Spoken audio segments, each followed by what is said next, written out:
یا انسانی نفس ناطقہ اور انسانی روح سے باہر ایک چیز ہے تو اس صورت میں بھی کہتے ہیں ادراک صورت کے راستے سے ہوگا، صورت کے ذریعے سے ہوگا. یہ پہلی شکل. دوسری قسم یہ ہے کہ وہ شے جس کا آپ ادراک کر رہے ہیں وہ نفس ناطقہ سے باہر نہیں ہے، تو کہتے ہیں اس قسم میں وہ خود شے نفس ناطقہ کے پاس حاضر ہے.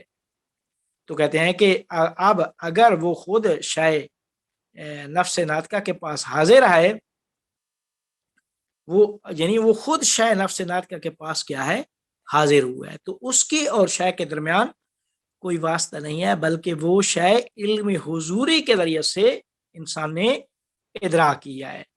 تو کہتے ہیں کہ خلاصہ یہ ہو گیا کہ محقق دوسری فرماتے ہیں کہ جس شے کا ادراک کرتے ہیں وہ مادی بھی ہو سکتی ہے، مجرد بھی ہو سکتی ہے.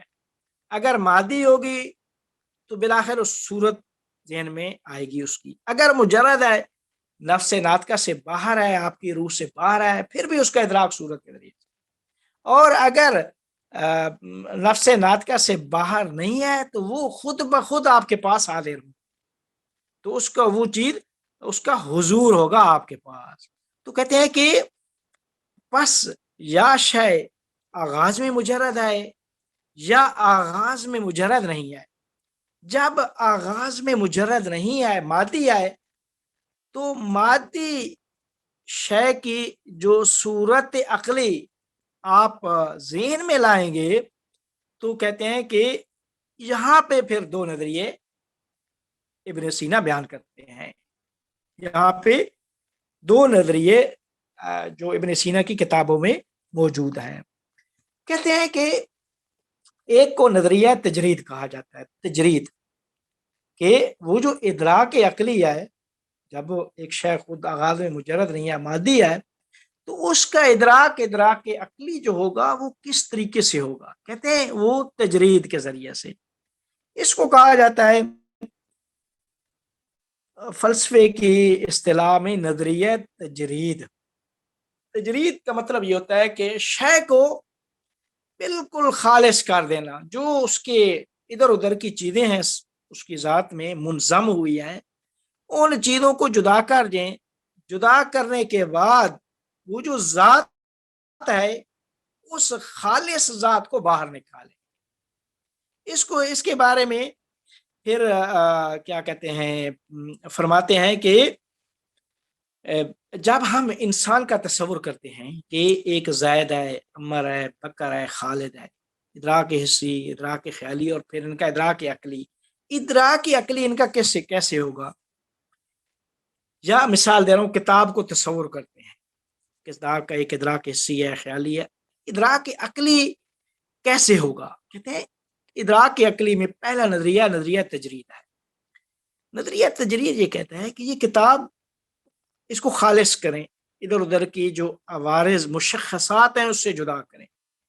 مشخصات کیا ہے کہ جی کتاب ہے، یہ ریاضی لکھی ہوئی ہے، آپ ریاضی کو جدا کر دیں.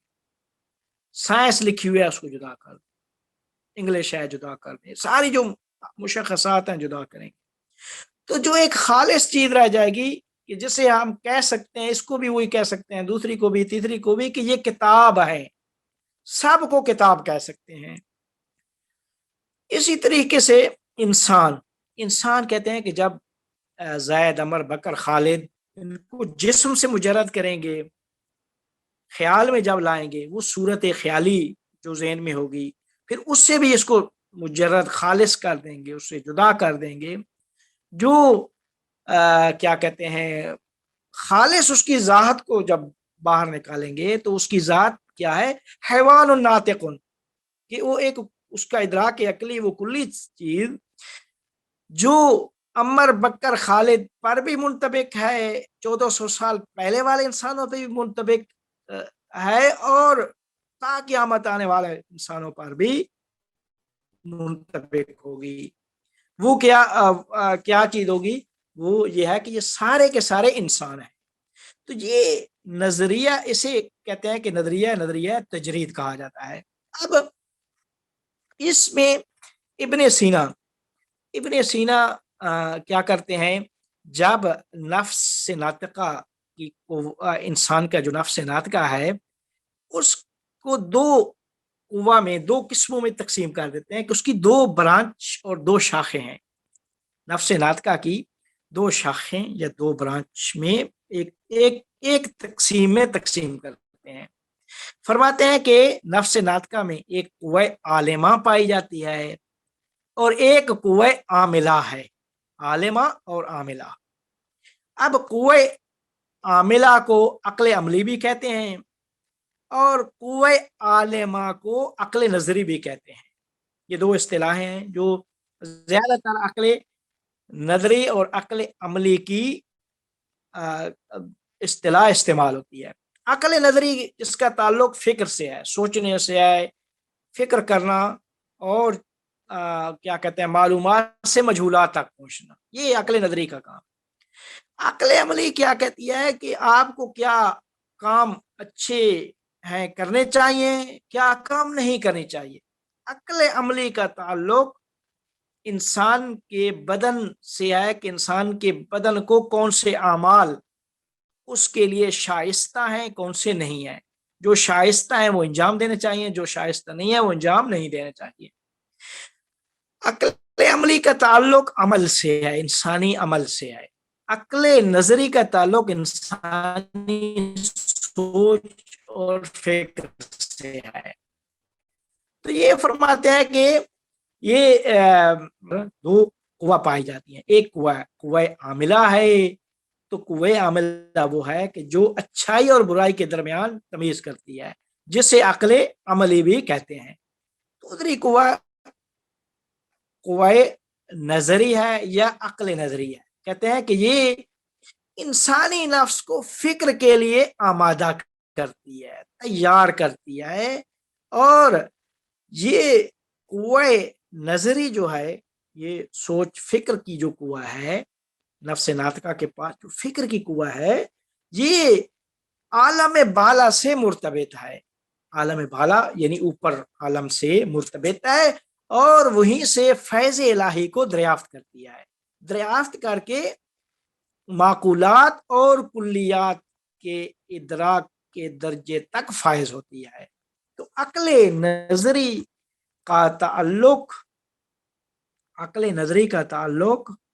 نفس ناطقہ کی قوہ نظری سے ہے، قوہ عالمہ سے ہے. اور عقل عملی کا تعلق قوہ عاملہ سے ہے، عمل سے عاملہ ہے. تو آپ فرماتے ہیں کہ ابن سینا فرماتے ہیں کہ یہاں پہ انسان کی جو نفس ناطقہ کی قوہ نظری، عقل نظری ہے، وہ کام عمل تجرید کو وہ انجام دیتی ہے. وہ کیا کرتی ہے کہ ساری صورتوں میں مشخصات کو جدا کر کے ایک کلی مفہوم تک پہنچتی ہے. تو وہ جس تک پہنچتی ہے اسے ادراک کلی، ادراک عقلی کہا جاتا ہے. تو آپ فرماتے ہیں کہ یہ پہلا نظریہ جو کیا کہتے ہیں ابن سینا نے بیان کیا ہے ادراک عقلی کے بارے میں، کہ پہلا نظریہ ان کے نزدیک وہ تجرید ہے. کہتے ہیں کہ یہ تجرید میں جو مشخصات ہیں وہ رکاوٹ ہیں کہ اس معقول اور ایک کلی مفہوم کو تشکیل دینے میں مشخصات رکاوٹ ہے. جو ہی آپ مشخصات کو جدا کریں گے تو کلی مفہوم کو تشکیل دیں گے. یہ ایک بحث ہے، مغربی فلاسفہ نے بھی کیا ہے کہ کلیات کیسے تشکیل پاتی ہیں. یہ ایک بحث ہوتی ہے مغربی فلاسفہ میں نے بھی بڑی، اس کے متعلق بہت سارے فلسفی مکتب موجود ہیں. یہ کلیات کس طریقے سے تشکیل پاتی ہیں، اور انسان چونکہ حیوان ناطق ہے تو اب فرماتے ہیں کہ یہ پہلی چیز جو تھی یہ نظریہ تجرید ہے. اب دوسرا جو نظریہ، اگرچہ اس نظریے پہ بھی ملا صدرہ نے آ کے اعتراضات کیے ہیں، نظریہ تجرید پہ اعتراضات کیے ہیں. اور یہ انشاءاللہ ملا صدرہ کی ہم بحث میں اس کو ہم لے آئیں گے کہ کہاں ملا صدرہ کا ابن سینا کے ساتھ کہاں پہ اختلاف ہے، کہاں ان سے اختلاف کرتے ہیں کس بیس میں آ کر، وہ اسی نظریہ تجرید پہ بھی وہ اعتراضات کرتے ہیں کہ نظریہ تجرید بھی صحیح نہیں ہے. وہ انشاءاللہ ہم ملا صدرہ کی بحث میں آ کے اس کو ہم انشاءاللہ لے آئیں گے. یہ تھا پہلا نظریہ. اب اس کے بعد دوسرا نظریہ ادراک عقلی میں وہ ابن سینا نے بیان کیا ہے کہ انسانی جو نفس ناطقہ ہے اس کا اتصال ہوتا ہے عقل فعال سے. عقل فعال کیا ہے؟ دیکھیں ابن سینا نے اپنے جو فلسفہ ہے اس فلسفہ میں یہ بیان کیا ہے کہ کس طرح یہ عالم کس طرح تشکیل پایا ہے، اس وحدت سے کثرت کیسے وجود میں آئی. وہاں پہ جب عوالم عالم تخلیق میں جب آتے ہیں تو پہلا عالم عقل ہے. عالم عقل میں وہ پہلی مخلوق عقل اول، وہ جسے ابن عربی صادر اول بھی کہتے ہیں. پیغمبر فرماتے ہیں کہ اول ما خلق اللہ نوری، سب سے پہلے یا اول ما خلق اللہ عقلی. یہ عقل اول ابن سینا اس توجیہ کے لیے کہ وہ واحد ہے، واحد سے کثرت کیسے وجود میں آئی. وہاں پہ عقول دہگانہ، عقول عشرہ کے قائل ہو جاتے ہیں. عربی میں عقول عشرہ یعنی 10 عقول، دہگانہ یہ فارسی کا لفظ ہے. 10 عقول وجود میں آتے ہیں. عقل اول آتا ہے، عقل اول کے بعد عقل دوم، عقل دوم کے بعد عقل سوم، عقل سوم کے بعد چہارم، پنجم، ششم، ہفتم، ہشتم، نہم، دہم. عقل دہم کو عقل فعال کہا جاتا ہے. عقل فعال وہ آخری عقل ہے کہ جس کے بعد عالم خیال یا عالم مثال و عالم مادہ شروع ہو جاتے ہیں. تو یہ باؤنڈری ہے عقل عالم عقل اور عالم برزخ و عالم حس کے درمیان، یہ باؤنڈری ہے. اس کے بعد وہ عالم مثال اور عالم برزخ وجود میں آیا ہے. تو یہ عالم عقل کا جو آخری درجہ ہے، آخری عقل ہے، عقل فعال ہے. تو اس عقل فعال میں ابن سینا یہ بیان کرتے ہیں کہ یہ ادراک عقلی کیسے تشکیل پاتا ہے. یہ بحث اٹھاتے ہیں. اس بحث میں فرماتے ہیں کہ یہ ادراک عقلی تشکیل اس طرح تشکیل پاتا ہے کہ جب نفس ناطقہ متصل ہوتی ہے عقل فعال سے تو عقل فعال سے اتصال کی صورت میں ادراک عقلی تشکیل پاتا ہے. دیکھیں انسان کو اللہ تعالیٰ نے قوہ عقل دی ہے، تو یہ قوہ عقل جب متصل ہوتی ہے عقل فعال سے، اور عقل فعال کی پھر یہاں پہ یہ الاشارات و تنبیہات میں صفحہ نمبر 129 میں اس میں اب اسی ایک جملے کی وہ وضاحت بیان کرتے ہیں کہ یہ جو میں نے فرمایا ہے کہ ادراک عقلی کیسے تشکیل پاتا ہے، اس کے جواب میں جو لائن کہی ہے کہ جب انسانی نفس ناطقہ متصل ہوتی ہے عقل فعال سے تو اس اتصال کے نتیجے میں ادراک عقلی تشکیل پاتا ہے. اس کی تھوڑی سی وضاحت کر دیں تو اس کی وہ وضاحت فرماتے ہیں. کہتے ہیں کہ یہ جو عالم ہستی ہے، عالم ہستی، اس عالم میں وہی جس طریقے سے میں نے بیان کیا، وہ عالم عقل میں یہ 10 عقول اور آخری عقل فعال ہے. تو کہتے ہیں کہ یہ جو عقل فعال، اس کو اصطلاح استعمال کرتے ہیں جوہر مفارق. جوہر کی اصطلاح جوہر مفارق یعنی جو مستقل، جدا، یعنی جس کی ذات کسی سے وابستہ نہیں ہے، مستقل ذات ہے. تو فرماتے ہیں کہ عالم ہستی میں عقل فعال وہ جوہر مفارق ہے کہ جس کے اندر تمام معقولات کے حقائق بالذات موجود ہوتے ہیں. اس عقل فعال میں ساری کی ساری حقیقت کلی وہاں پہ موجود ہوتی ہے، کلی حقائق وہاں پہ موجود ہے. تو اب جب وہاں پہ موجود ہے تو اس کے اندر سب کچھ بالفعل ہے. بالفعل مطلب یہ ہے کہ بالقوہ نہیں ہے. ایسا نہیں ہے کہ اس کے اندر وہ صورتیں آ رہی ہیں، مثال کے طور پہ اضافہ ہو رہی ہیں، کم ہو رہی ہیں، نہیں، بالقوہ نہیں ہے. بالقوہ کا مطلب یہ ہوتا ہے کہ اس کے اندر یہ استعداد نہیں ہے آگے بڑھنے کی کہ ابھی 10 صورتیں ہیں تو 20 بن جائیں، 20 سے 40 بن جائیں، 40 سے 60 بن جائیں. اس طرح نہیں ہے. سب کچھ حقائق جو ہیں، وہ جو معقولات کے جو صورتیں ہیں، سب کچھ ان کی حقیقتیں وہاں پہ بالذات، وہ سارے کے سارے بالذات موجود ہیں اور بالفعل ہیں. سب کچھ ایک ہی دفعہ موجود ہے وہاں پہ. یہ پہلی بات.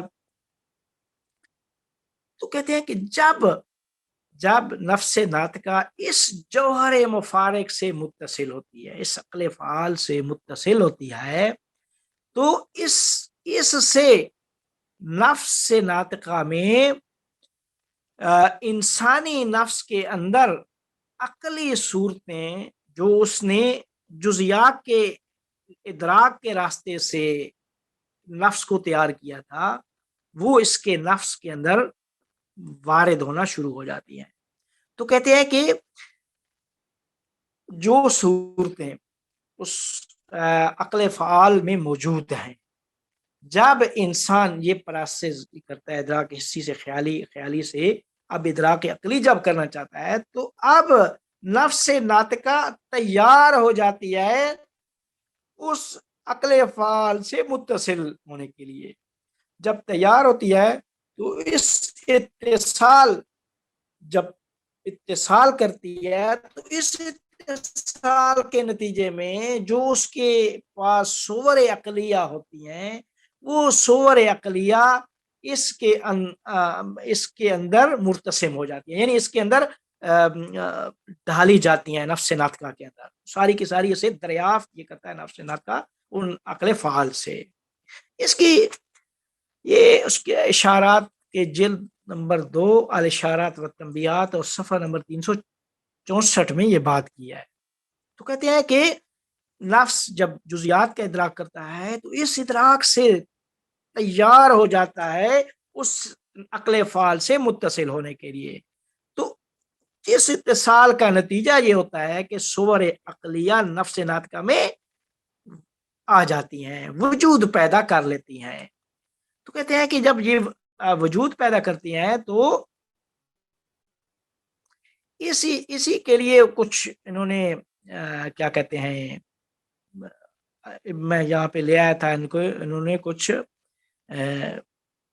کیا کہتے ہیں عبارات تھیں ابن سینا کی، لیکن وہ عبارات ہم نہیں پڑھتے. میں چاہ رہا تھا کہ کچھ عبارت یہاں پہ ان کی پڑھ لوں، لیکن ساری کی ساری عبارتوں کا نتیجہ یہی ہے کہ جتنا انسان اب اسی سے ہی پھر وہ اب کہتے ہیں کہ یہ اتصال جتنا انسان اپنے نفس ناطقہ کو منزہ، پاک، صاف و شفاف کرے گا، تو اتنا ہی جو اتصال کی صورت میں وہ صور عقلیہ صاف و شفاف اس کے اندر وجود پیدا کریں گی. جتنا انسان کی جو معرفت، وہ ساری چیزیں جو ہے نا وہ زیادہ ہوتی جاتی ہیں، انسان کی تہذیب نفس اور نفس منزہ ہوتا ہے، پاک ہوتا جاتا ہے، اتنا زیادہ ان صور عقلیہ کو دریافت کرنے کی استعداد ان میں موجود ہوتی ہے. تو جب یہ انسانی نفس اس سے اتصال پیدا کرتا ہے تو اس اتصال کے نتیجے میں وہ اس فیض الہی اس کے اوپر ہو جاتا ہے. اب یہاں پہ یہ ابن سینا نے یہ 2 نظریے تو بیان کر دیے کہ ادراک عقلی کس طریقے سے تشکیل پاتا ہے، نظریہ تجرید اور نظریہ اتصال بعقل فعال، عقل فعال سے اتصال کا نظریہ جو ابن سینا نے پیش کیا. جہاں پہ کچھ مفکرین فلاسفہ نے ان کے اوپر، چونکہ ابن سینا خود قائل اس بات کے نہیں ہیں کہ وہ نفس ناطقہ ہے تو اس کے اندر صور عقلیہ آ رہی، صور عقلیہ چاہے نظریہ وہ تجرید سے آئی ہوں، چاہے عقل فعال سے اتصال کے نتیجے میں صور عقلیہ نفس ناطقہ میں وجود پیدا کیا ہو. تو کہتے ہیں دونوں صورتوں میں نفس ناطقہ ایک ثابت چیز ہے، صورتیں اس کے اندر صور معقولہ کا اضافہ ہوتا جا رہا ہے. تو جتنا آپ صور، اتنا اتصال پیدا کریں گے، اتنا زیادہ صور معقولہ انسانی نفس ناطقہ یعنی روح کے اندر وجود پیدا کرتی جائیں گی. اب یہاں پہ دو نظریے، یہاں پہ دو بحثیں وجود میں آ جاتی ہیں. ایک بحث یہ ہوتی ہے کہ جو ملا صدرہ نے ان کے ساتھ اختلاف کیا اور ان کا مفصل نظریہ ہم وہیں پہ پڑھیں گے. دو نظریے یہاں پہ پیدا یہ ہو جاتے ہیں کہ یہ جو اتصال آپ کہہ رہے ہیں کہ نفس ناطقہ کا اتصال جب ہوتا ہے عقل فعال سے، تو وہاں عقل فعال میں موجود صور عقلیہ کو دریافت کرتی ہے نفس ناطقہ.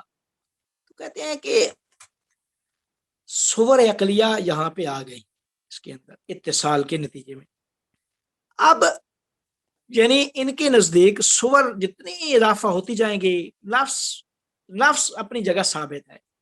ملا صدرہ کہتے ہیں نہیں، ملا صدرہ اس کے برخلاف نظریہ دیتے ہیں کہ یہ وہ یہاں سے یہ بحث شروع کر دیتے ہیں کہ انسانی نفس ناطقہ اور جو صورت معقولہ صورت ہے، یہ اتصال نہیں ہے بلکہ ان کے اندر وحدت ہے. یہ ایک ہی چیز ہے. کیسے ایک ہی چیز ہے؟ وہ فرماتے ہیں کہ عقل فعال، یہ جو ابن سینا نے فرمایا ہے کہ یہ ایک موجود مستقل ہے اور اس کے اندر وہ صور معقولہ عقل نفس ناطقہ انسانی روح کے اندر اسی عقل فعال سے صورتیں اس کے اندر آتی ہیں. تو فرماتے ہیں کہ پہلی بات تو یہ ہے کہ یہ اتصال نہیں ہے. اتصال ہوتا ہے دو چیزوں کا، دو چیز ہوں وہ متصل ہو جائیں. یہ صور معقولہ اور نفس ناطقہ کو وہ عالم یا عاقل کہتے ہیں اور صور معقولہ کو معقول کہتے ہیں. کہتے ہیں عاقل و معقول، علم عالم معلوم، عاقل معقول، ان کے اندر دوگانگی نہیں ہے بلکہ اتحاد کے قائل ہوں میں. یہ وحدت، ان کے اندر وحدت ہے. مطلب یہ ہے کہ اس طرح نہیں ہے کہ صور معقولہ کوئی علیحدہ چیز ہوں اور نفس ناطقہ کوئی علیحدہ چیز ہو اور اس کے اندر وہ صور معقولہ آئیں. نہیں، بلکہ صور معقولہ، جب نفس صور معقولہ کو دریافت کرتا ہے تو نفس اور وہ ایک ان کے نفس اور اس کے درمیان وحدت، وہی نفس عالم وہی معقول ہے، معقول وہی عاقل ہے، عالم وہی معلوم ہے اور معقول وہی عاقل ہے یا عاقل وہی معقول ہے. اس طرح نہیں ہے کہ یہ دو ان کے درمیان کوئی دوگانگی ہو. جب وحدت ہے تو نفس ناطقہ جب علم و عمل کے ذریعے سے اس میں صور معقولہ آتی ہیں تو اس طرح نہیں ہے کہ نفس ثابت ہے اور صور کا اضافہ ہوتا جا رہا ہے. جس طرح ایک کمرہ ہے، کمرے کے اندر سامان رکھتے جائیں، آپ کمرہ بھر دیں سامان سے، لیکن کمرہ اپنی جگہ پہ ثابت ہے، کمرے میں کوئی تغیر و تبدیلی نہیں آئی. ملا صدرہ فرماتے ہیں نہیں، نفس ناطقہ ہی پروان چل رہی ہے. انسان کی جو ذات ہے صور معقولہ سے، چاہے صور معقولہ علم و عمل سے، صور معقولہ سے ہی وہ انسان کی نفس ناطقہ میں تکامل آ رہا ہے. یہاں سے وہ حرکت جوہریہ کے قائل ہے کہ جوہر میں حرکت ہے. ابن سینا فرماتے ہیں نہیں، جوہر میں حرکت نہیں ہے، عرض میں حرکت ہے. مثال دے رہا ہوں کہ انسان نفس ہے، وہ اپنی ذات میں ثابت ہے. کبھی انسان کا جب بچہ ہوتا ہے، بچہ سے جوان ہوتا ہے، جوان سے بوڑھا ہوتا ہے، یہ ساری چیزیں جو ہے نا، ملا صدرہ فرماتے ہیں نہیں، آنن فانن جو ہے اسی نفس جو ذات ہے انسان کی وہی اوپر جا رہی ہے. یا علم و عمل شیطانی ہوگا تو وہ نیچے جائے گی، اگر رحمانی عمل ہوگا تو وہی ذات اوپر جا رہی ہے، وہی ذات میں ہی رشد آ رہا ہے، اسی میں ہی تکامل آ رہا ہے. اس طرح نہیں ہے کہ صور معقولہ ایک چیز ہے اور نفس ناطقہ دو چیز ہے، بلکہ میں اتحاد عاقل و معقول کا قائل ہوں، اتحاد عالم و معلوم کا قائل ہوں. ملا صدرہ ابن سینا اتحاد عاقل و معقول کے قائل نہیں ہے، بلکہ ابن سینا اللہ تعالیٰ کے علم میں عاقل و معقول کے قائل ہیں کہ عاقل و معقول کے درمیان وحدت ہے، اللہ کا علم جو کائنات کے بارے میں، ما سوا اللہ کے بارے میں۔ اسی طریقے سے انسان کا علم اپنی ذات کے بارے میں ہے یہ، لیکن وہ اللہ کے بارے میں ابن سینا کہتے ہیں وہاں پہ اتحاد ہے۔ ہم چونکہ اگر اتحاد کے قائل نہ ہوں تو اس کا مطلب ہے کہ اللہ کی ذات میں تغیر و تبدل و کثرت و ساری چیزیں لازم آئیں گی، جس کا نتیجہ کچھ صحیح نہیں ہوگا۔ لیکن ملا صدرہ ان کو یہ فرماتے ہیں، جب ابن سینا نے یہ بتایا کہ نہیں صور معقولہ یا تجرید کے ذریعے سے یا اتصال کے ذریعے سے نفس ناطقہ میں آ رہی وجود پیدا کر رہی ہے، اور نفس ناطقہ میں کوئی تغیر تبدل اور کوئی تکامل نہیں ہے، ملا صدرہ فرماتے ہیں کہ یہی آپ کی ذات ہی ہے جو اوپر جا رہی ہے، یہ ذات ہی ہے آپ کی جو رہی ہے۔ ایسا نہیں ہے کہ جس طرح جب انسان علم حاصل کرتا ہے تو علم و عمل میں انسانی ذات اوپر جاتی ہے، علم و عمل میں انسانی ذات اگر غلط علم ہے تو نیچے پستی میں جا رہی ہے، بلکہ بالہم ازل کا مصداق بن رہی ہے۔ تو یہیں سے وہ ابن سینا اور ملا صدرہ کا یہیں سے اختلاف ہوتا ہے۔ پھر جب انسانی ذات ہے اوپر پروان چڑھ رہی ہے تو اب اگلا سوال یہ ہوگا کہ قیامت میں کیا ہوگا؟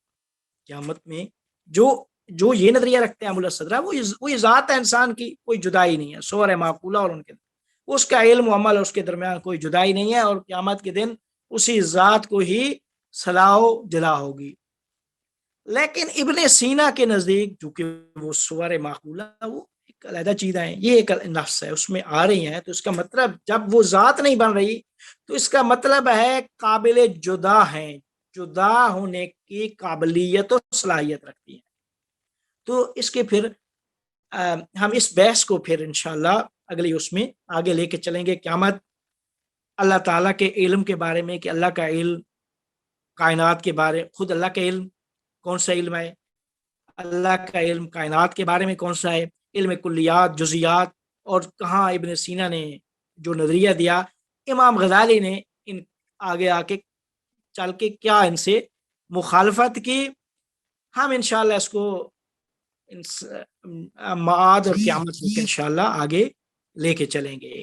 تو یہاں جو ابھی تک جو نتیجہ میں خلاصہ بیان کر دوں کہ علم کی تعریف، علم و ادراک کے مراحل بیان کیے، پھر ہم نے بیان کیا ادراک کی کلی کیسے تشکیل، ان مراحل کے درمیان اختلاف بیان کیا، معلوم بذات معلوم بالعرض وہ بات کی، ادراک عقلی کی بات کی، اور ادراک عقلی کیسے تشکیل پاتا ہے اس کے بارے میں دو نظریے بیان کیے، کہ پہلا ابن سینا کی نگاہ میں کہ ابن سینا نے ادراک کی عقلی کیسے تشکیل پاتا ہے، ایک نظریہ تجرید بیان کیا، دوسرا نظریہ عقل فعال سے متصل ہونے کا بیان کیا، کہ نفس ناطقہ جب عقل فعال سے متصل ہونے کے نتیجے میں وہ صور عقلیہ دریافت کرتی ہے۔ تو ان کا یہ بھی بتا دیا کہ کہاں پہ نتیجہ کیا ہے، یہ اب جب بات واضح ہو گئی تو اب ہم اسی بحث کو جب آگے لے کے چلیں گے تو ان کی نگاہ میں جو کشف شہود ہے، ہم اس کو وہ آخر میں متصل بے وہ ذات وحدت انشاءاللہ وہاں تک اس کو لے کر جائیں گے۔ اب کوئی سوال ہے تو میں حاضر۔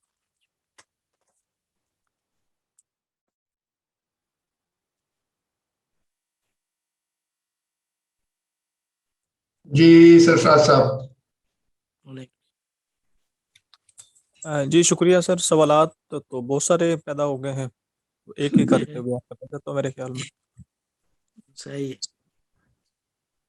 سر پہلے تو یہ تھوڑی سی وضاحت فرما دیں کہ یہ جو نظریہ اتصال و عقل افعال یا فعال، اس میں جو 10 عقلوں کی ضرورت کیوں محسوس ہوئی، کیوں یہ 1 2 3 کر کے یہ عقل، اور پھر ان کو مطلب عقلی طور پہ ان کو کیسے بیان کیا جا سکتا ہے کہ یہ 10 عقلیں ہیں، وائے 10 12 کیوں نہیں ہے، 100 کیوں نہیں، 1000 کیوں نہیں ہے؟ تو اس کو تھوڑا سا کر دیں، پھر اگلے جو سوالات آتے ہیں.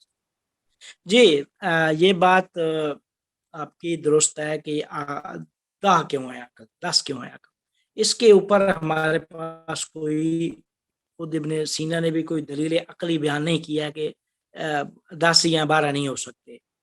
لیکن اس کو وہ چاہے مکاشفہ کہیں چاہے جو بھی کہیں، جس طرح ملا صدرہ کہتے ہیں اتحاد عقل و معقول کا نظریہ مجھے مکاشفہ کے ذریعے سے حل ہوا.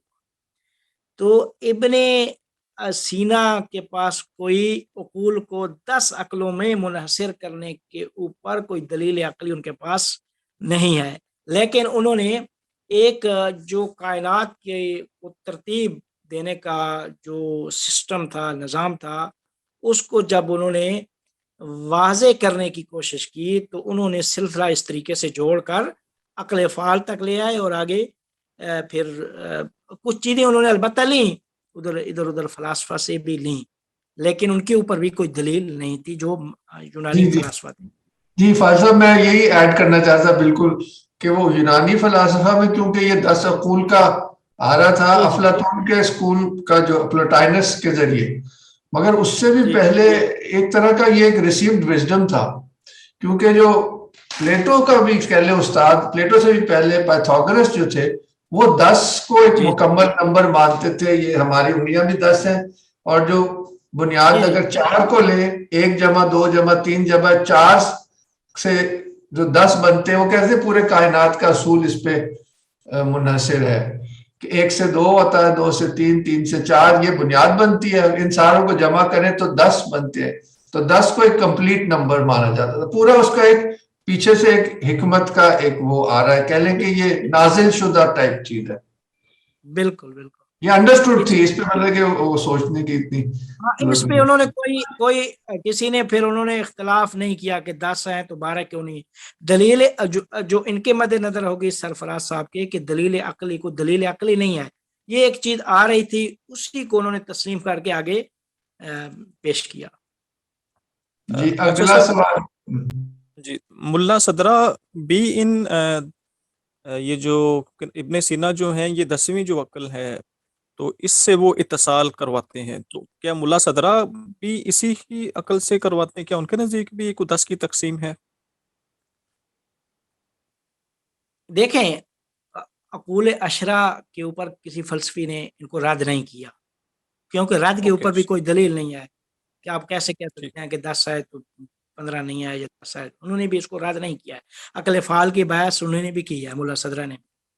تو سر جدید فلسفہ جو ہے وہ مطلب یہ تو بہت پرانی باتیں ہو گئی ہیں، تو اب جو انسانی عقل یا فلسفر جو اس کے بعد اتنے 100 سال گزر گئے، 1000 سال گزر گئے، تو اب کیا سچویشن ہے؟ یہی ہے یا کچھ نئی چیز آ گئی ہے اب فاضل صاحب میرے چھوٹے بھائی نے جب صوفیز ورلڈ جو کہ ماڈرن فلسفی کہہ لیں اس کی بلکہ فلسفے کی کہانی ہے، تو 15-16 سال کے بچے نے جب پڑھی تو اس نے کہا مجھے ایسے معلوم ہوا کہ کمرہ ہے جس میں ایک ایک کر کے سب بتیاں بجھائی جا رہی ہیں. تو میں تو کہوں گا کہ وہ اندھیرے میں اضافے کی صدی ہے، تو اس میں کچھ روشنی کا ملنا مشکل. ٹھیک ہو گیا سر. اچھا سر میں اب میں زیادہ وقت لے رہا ہوں، پہلے کوئی اور سوال کسی نے کرنا تو وہ کر لیں، میرے خیال میں دیکھ لیں. آپ میرے ابھی کچھ سوالات اور بھی. جی مجھے ایک بہت ہی مختصر سا سوال ہے، بلکہ سوال نہیں ہے، ایک ریکویسٹ ہے. یہ جو 10 عقول کی بات کی اور یہ جو ماڈلز ہیں یہ مختلف جگہوں پہ ہوں گے، اگر کوئی اس کا ریفرنس ہمارے ساتھ شیئر کر دیا جائے تو بڑا مناسب ہوگا، کیونکہ کافی اور جگہوں پہ بھی یہ بار بار بات آتی ہے، تو ہم پھر ریفرنس کے طور پہ دیکھنا بڑا آسان ہو جائے گا اگر کوئی اس کا لنک بھیج دے. یا پلوٹائنس کا لنک تو میں نے ابھی بھیج دیا ہے، اور یہ مل جائے گا، بلکہ ابن سینا والا بھی بھیج دیں گے انشاءاللہ. ٹھیک ہے. اگر آپ مناسب سمجھے تو انشاءاللہ اگلی نشست میں تھوڑا سا مختصر سا یہ عقول اشرا کا یہ تھوڑی سی 5-10 منٹ میں بحث کر دوں گا. ہاں بہت اچھا جی، بہت فائدہ مند ہوگی، بہت شکریہ. ویسے فاضل صاحب اس پہ وہ سید حسین نصر کا چیپٹر ہے نا ابن سینا پہ، تو وہ بھی میں ان سے شیئر کر سکتا ہوں، وہ اس میں یہی بات کہی ہے. وہ شیئر کر دیں، وہ بہترین، انہوں نے بھی. جی سرفراز صاحب. تھینک یو جی. اچھا، ایک جو عقل کے حساب سے ایک استقراء اور استخراج، انڈکشن اور ڈڈکشن کا ایک تصور ہے کہ ایک جو ہے وہ استقرائی غالباً یہ ہے کہ from particular to general travel کرتی ہے جزیات سے کلیات کی طرف، اور استخراج جو ہے شاید جو ہے وہ کلیات سے جزیات کی طرف. اگر ایسا ہی ہے تو میں سوال یہ ہے کہ یہ جو تقسیم کی گئی ہے ادراک حسی، خیالی اور عقلی کی، ادراک حسی خیالی تو یہ کہہ لیں کہ یہ ایک عقل جزوی آپ کہہ لیں اس کو، یا ادراک جزوی آپ کہہ رہے تھے، اور ادراک عقلی جی یہ جی کلی کہہ لیں. تو ایسا تو نہیں ہے کہ اگر ہم انسانی تاریخ کو دیکھیں تو انسانی جو علم ہے یا انسانی جو ذہن ہے وہ پہلے جزیات پہ فوکس کرتا رہا ہے، پھر اب وہ انہی جزیات سے وہ کلیات کی طرف بطور انسانی ذہن کے ایک مجموعی طور پہ اس کا سفر چل پڑا ہے.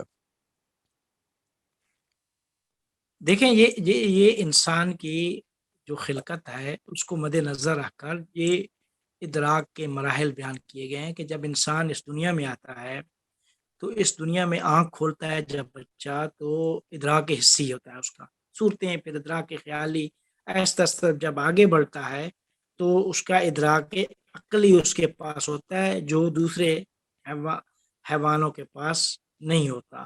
وہاں سے پھر انسان کیا ہے، ممتاز ہوتا ہے.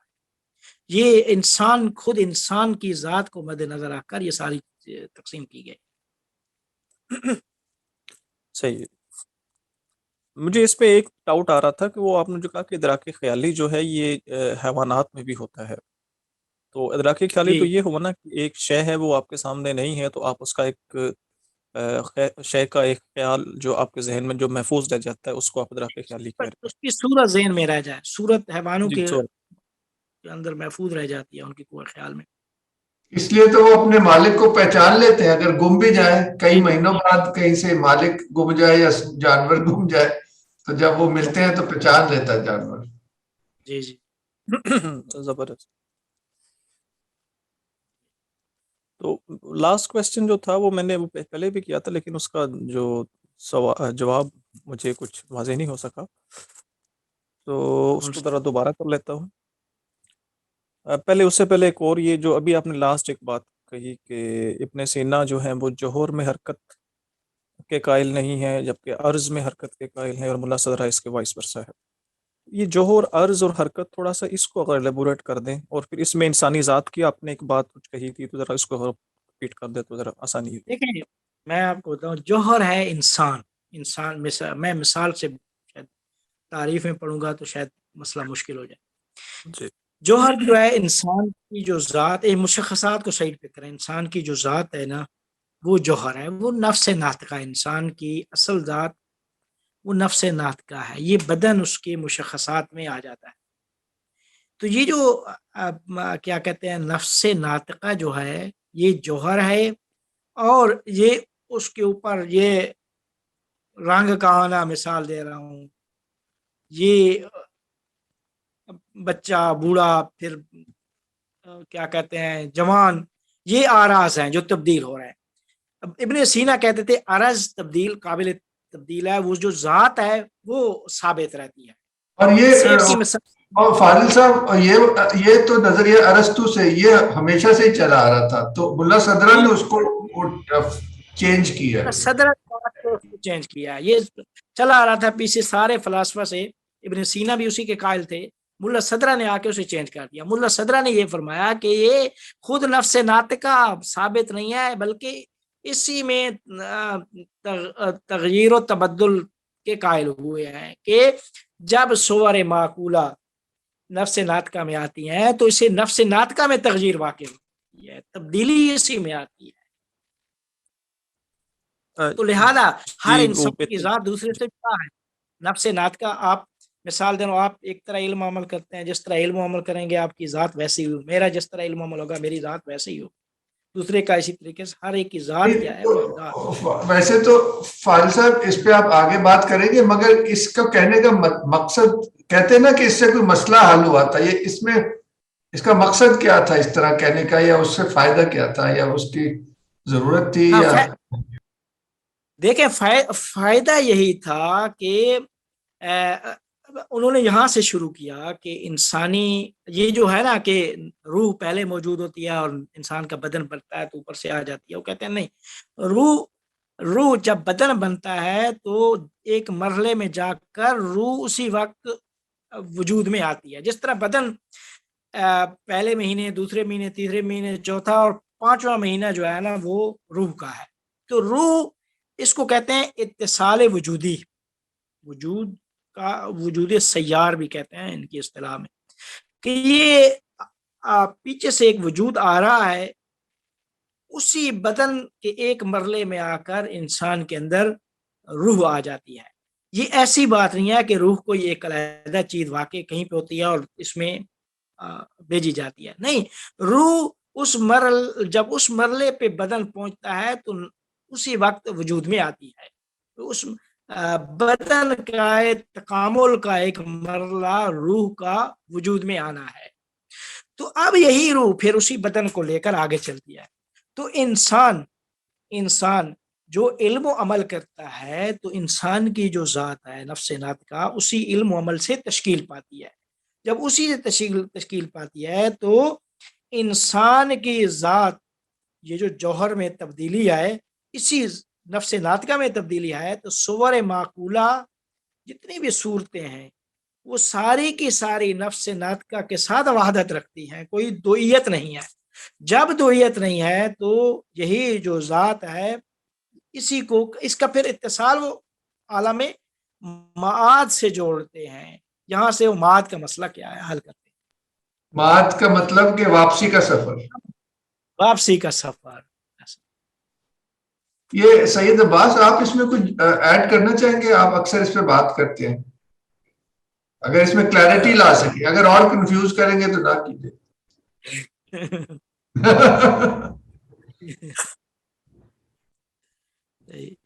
جی سرفراز صاحب. اچھا سر، وہ اگر عباس صاحب کچھ کرنا چاہتے ہیں تو پلیز، وہ ان کی باتیں بڑی چھوٹی چھوٹی ہوتی لیکن بہت سارے مسئلے حل کر دی. ان کا شاید گلا خراب ہے، تو آپ کو سمجھ آئی آپ ابھی جو بات کی ہے فاضل صاحب؟ مجھے بہت اچھا لگا، بہت اچھا سمجھایا ہے انہوں نے، کیونکہ ابن سینا جو ہے وہ نفس ناطقہ اور سورہ معقولہ یا اس میں جو ہے وہ اتصال کے قائل ہیں، وحدت کے قائل نہیں ہیں. لہذا ملا صدرہ جو ہے اس کے برعکس ہے. تو لہٰذا وہ انسانی ذات کی یا انسانی جو نفس ناطقہ ہے کہ جو صد الفاظ میں کہہ لیں کہ اسی میں ہی اضافے کے، اور وہ ایک ٹورڈز ایک جرنی جو ہے. آواز کٹ رہی ہے سرفراز صاحب، مجھے سمجھ میں نہیں آ رہا. ان کا ذرا کنیکشن ڈاؤن ہو گیا تھا. اچھا، یہ جو ادراک حسی، خیالی اور عقلی، میں واپس اسی پہ آ رہا ہوں. ان جو ترتیب ہے وہ میں نے پہلے سوال کیا تھا، تو اس ساری باتوں کا جو مجھے مقصد نظر آ رہا ہے وہ یہ ہے کہ یہ بیسیکلی کشف، وحی اور الہام کو کسی نہ کسی صورت میں علم کے درجے پہ لانا چاہ رہے ہیں. مجھے جو فیل ہو رہا ہے، کیونکہ جو موجودہ سائنس ہے یا جو موجودہ جو یہ سائنٹیفک علم ہے وہ ان کو اس درجے پہ نہیں رکھتا. میں ٹھیک کہہ رہا ہوں سر؟ جی دیکھیں، وہ علم کی تعریف جدا کرتے ہیں. یہ جس طریقے سے ہم جا رہے ہیں نا، تو انشاءاللہ اس کو پھر ہم اس مکاشفہ، الہام، وحی اس تک انشاءاللہ لے جائیں گے. تو اسی طرف ہی ہم جا رہے ہیں انشاءاللہ. ٹھیک ہے جناب، اب ٹائم پورا ہو گیا ویسے. اور اس پہ ایک اور کمنٹ دیجیے کہ کیا یہ جو میں ایک ابھی نام شیئر کیا اس کتاب کا، یہ کمال کتاب ہے، The Three Muslim Sages، ایویسینیا، سہروردی، ابن عربی. تو اس میں ابن سینا والا سیکشن آپ کے کام کا ہوگا آج کی گفتگو کے حوالے سے. اور ایک اور کتاب ہے سید حسین نصر کی جو صدرہ پہ ہے، تو وہ بھی کافی کام آئے گی. سہیل اکیڈمی نے چھاپی ہوئی ہے دونوں. سوری، آپ کیا کہہ رہے تھے؟ ایک لاسٹ کوسچن اجازت دے. جی، یہ عالم مثال کا جو تصور ہے یا بدن مثالی کی آپ نے بات کہی، شاہ ولی اللہ بھی اس پہ بات کرتے ہیں، اور افلاطون غالباً اس پہ بات کرتے تھے جہاں سے شروع یا اس سے پہلے ہوئی. یہ کیسے آ گئی کہ ایک چیز ہے اس کی ایک اصل جو ہے وہ ایک اور دنیا میں ہے؟ ابھی وہ بلال صاحب بھی وہ ورڈ آف فارمز کی بات کر رہے تھے، تو اوریجنل یہ جو ہے سرفراز صاحب یہ ایک ایسا سوال آپ شروع کر رہے ہیں نا کہ جس کے جواب کے لیے ہمیں جو ہے نا کئی نشستیں جو ہے نا وہ جی اوکے سر، یہ ایک عالم مثال کا بہت بڑا موضوع ہے جس کے اوپر ہم بحث کا البتہ پہلے کئی مواقع پہ کر چکے ہیں، لیکن چونکہ آپ لوگ اس میں نہیں تھے تو اس میں میں اس کو اگر سمجھانا بھی چاہا تو کافی ٹائم لگ جائے گا، اس کی عالم مثال عالم برزخ جی کے اوپر جو گفتگو پھر سے عربی نے کیا، فلسفہ نے کیا تھینک یو. انشاءاللہ جو ہے. جی امید ہے سب کو مفید لگا ہوگا آج کی نشست، اور سب یہ کیا نام تھا، زرین صاحبہ نام جی تھا کیا، ان کو میرے جی کچھ سمجھ، میری اصطلاحات سخت ہیں، پتہ نہیں ان کو جی ویسے بڑا دلچسپ ایک سوال اگلی دفعہ کر لیں گے جب امر ربی، روح جو امر ربی ہے، آپ نے کہا کہ اسی وقت کریٹ ہوتی ہے جسم بندہ، تو روح تو اللہ نے پھر پہلے سے باہر سے ہی آئی، تو وہ میں سوچ رہی تھی کہ اس کا جب بھی ہو ایکسپلین کر دیجئے گا، مجھے پتا ہے ٹائم بہت ہو گیا ہے، آپ اتنا ہمیں بولتے ہیں. ٹھیک ہے، انشاءاللہ جو ہے نا انشاءاللہ آگے دیں گے نا تو بہت شکریہ فاضل صاحب، پھر اجازت. بہت ٹھیک ہے بہت تیمور صاحب، اگر بہت جی بہت مہربانی سب کی کہ میری کیا کہتے ہیں اس مشکل اصطلاحات کو آپ لوگوں نے سنا.